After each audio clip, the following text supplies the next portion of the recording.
तो कभी अगर आपकी मशीन में सेम जैसे मैंने बताया था PE1E E2 या IE एरर आता है, तो फिर सबसे पहले आपने आपके मशीन का जो बैक साइड का जो पैनल है, पीसीबी लगा है, पीसीबी टॉप साइड में लगा होता है, तो उस पीसीबी पैनल को खोलें, मशीन की प्लग को बंद करें, पीसीबी पैनल को खोलें। यहाँ पर एक कनेक्टर लगा होता है, इस कनेक्टर को क्लीन करें। पीसीबी क्लीनर लिक्विड आता है या WD-40 लिक्विड आता है, उससे इसके कनेक्टर को अच्छे से साफ़ करें। कनेक्टर के अंदर WD-40 या पीसीबी क्लीनर लिक्विड लगाएं, उससे उसको अच्छी तरह से क्लीन करें, फिर यहाँ पर लगाएं। एक बार लगाकर अवश्य चेक करें। मशीन को स्पिन मोड में लगाओ या मशीन को लगभग वाटर लेवल 1 पे सिलेक्ट करके थोड़ी देर चला के देख लें, ये कटआउट कर सकते हैं। अगर फिर भी नहीं कटआउट कर रहा है तो एक बार अपने आसपास के मैकेनिक को दिखाएं। जब भी आप इस स्विच को नया लगाएंगे तो फिर मैकेनिक को एक सुझाव दें कि इसके आसपास चारों तरफ से एक प्लास्टिक के बैग को अच्छी तरह से पैक करें, ताकि वापस दोबारा इसके अंदर कोई कार्बन कनेक्टर्स ख़राब ना हो या कार्बन ना आए, जिसकी सहायता से आपके मशीन में कभी वापस ये दोबारा खराबी का काम ना निकले।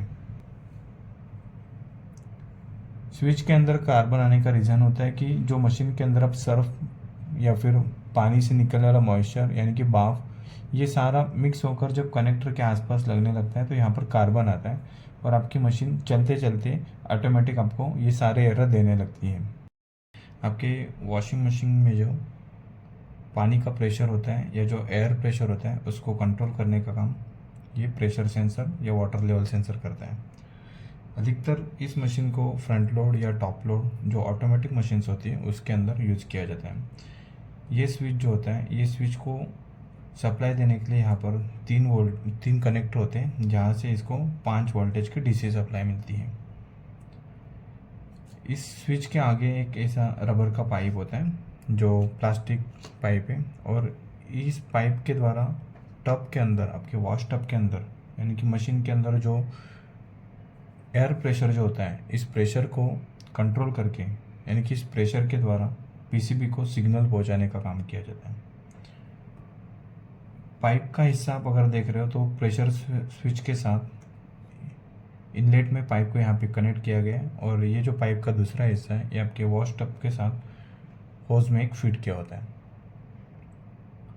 जब वॉश ड्रम के अंदर पानी की मात्रा बढ़ने लगती है तो फिर पानी के सहायता से ड्रम के अंदर का एयर प्रेशर इस पाइप के अंदर चला जाता है, जिससे यही वो प्रेशर इस पाइप के द्वारा इस लेवल सेंसर के अंदर यानी कि स्विच के अंदर आते ही ड्रम के अंदर पानी की मात्रा भरने लगती है, तो पानी हवा के प्रेशर को ऊपर धकेल देता है, और यही हवा का प्रेशर स्विच में आते ही आपके वाटर लेवल का जो स्विच होता है, इनलेट लेवल स्विच जिसको हम लोग इनलेट वॉल बोलते हैं, ये इनलेट वॉल बंद होता है और आपका मशीन का पल्सेटर घूमने लगता है। अभी ये स्विच खराब होने पर या इस पाइप के अंदर कचरा रहने पर क्या क्या प्रॉब्लम्स आते हैं, तो बेसिकली ये जो पाइप ड्रम के साथ जहाँ पर लगा होता है, उस होज के पास यानी कि ड्रम के होज के पास कुछ सर्फ का झाग, कचरा या सर्फ गाढ़ा होकर, अधिक हार्ड होकर वहाँ पर बैठ जाता है, यानी कि वहाँ से मूव नहीं हो पाता है, जिससे ड्रम के अंदर कितनी मात्रा में पानी या एयर प्रेशर है ये सेंस नहीं होता, और आपकी मशीन के अंदर पानी भरते जाता है और कुछ हद के बाद पानी ओवरफ्लो होने लगता है। मतलब वॉश होते होते मशीन आपका पानी ओवरफ्लो कर देती है। तो उसका रीज़न क्या होता है कि ड्रम के अंदर कचरा होना, इस प्रेशर सेंसर के पाइप के अंदर कचरा होना, जिससे ये जो एयर प्रेशर है स्विच तक ना पहुंचना, स्विच के अंदर यहाँ पर कनेक्टर में कार्बन होना या यहाँ पर सप्लाई ना आना, इसकी वजह से आपके मशीन के अंदर लगभग PE, IE, E2 या 1E ऐसे एरर आते हैं। ये स्विच जो होता है, ये स्विच जब आपके मशीन के अंदर पानी नहीं होता वो टाइम पे 26 किलोहर्ट्ज सप्लाई पे चलता है, यानी कि 2.5 वोल्ट पे। इसके 1 और 3, ये जो आप यहाँ पर सप्लाई पॉइंट देख रहे हो, 1 और 3, इसमें 5 वोल्टेज की डीसी सप्लाई होती है। तो 1 और 2 ये जो पॉइंट होते हैं इसके बीच में 2.5 वोल्टेज डीसी सप्लाई होती है। 1, 2, 2, 3 इस दोनों में भी 2.5 वोल्टेज सप्लाई होती है। 1 और 3 ये 2 पॉइंट के बीचों बीच 5 वोल्टेज की सप्लाई होती है। जब स्विच या मशीन आपकी बार बार PE एरर दे रही है तो उसको शॉर्ट ट्रिक में अगर आपको ऑन करना है या फिर उस एरर को दूर करना है तो आप एक ट्रिक और अपना सकते हो। मशीन का पावर बटन, रिंस और स्पिन, इन तीनों बटन को 5 से 6 सेकंड के लिए एक साथ दबा के रखें। हो सकता है आपके डिस्प्ले के ऊपर जो पीई एरर आ रहा है वो गायब हो जाए, यानी कि वो चला जाए। अगर फिर भी नहीं हो रहा है तो फिर उन कंडीशन में हम इस प्रेशर सेंसर को एक मल्टीमीटर की सहायता से चेक करेंगे। सो मल्टीमीटर के ऊपर चेक करने के लिए इस नॉब को यहाँ से हम ओम के ऊपर सेट करेंगे और इसकी वैल्यू चेक करेंगे।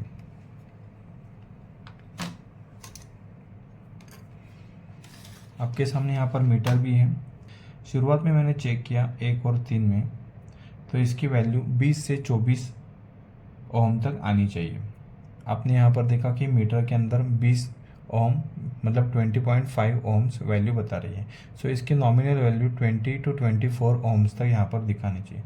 अगर वैल्यू इससे बहुत ज़्यादा है या इससे कम है या ओपन लाइनर है, जैसे अभी इसको मैंने एक तार निकाल दिया, वैसे अगर प्रेशर सेंसर यानी कि इस यहाँ पर जो कनेक्टर लगाया जाता है, इस कनेक्टर में से किसी एक तार के ऊपर कार्बन होगा या सप्लाई नहीं होगी या तार अगर कहीं से टूटा होगा तो मीटर के ऊपर ऐसे आपको ओपन लाइन दिखाई देगा, अर्थात ये आपका सेंसर काम नहीं करेगा। तो सेंसर अगर वर्किंग होगा तो उस वक्त 1 और 3 के बीच में वैल्यू होगी 20 से 24 ओम।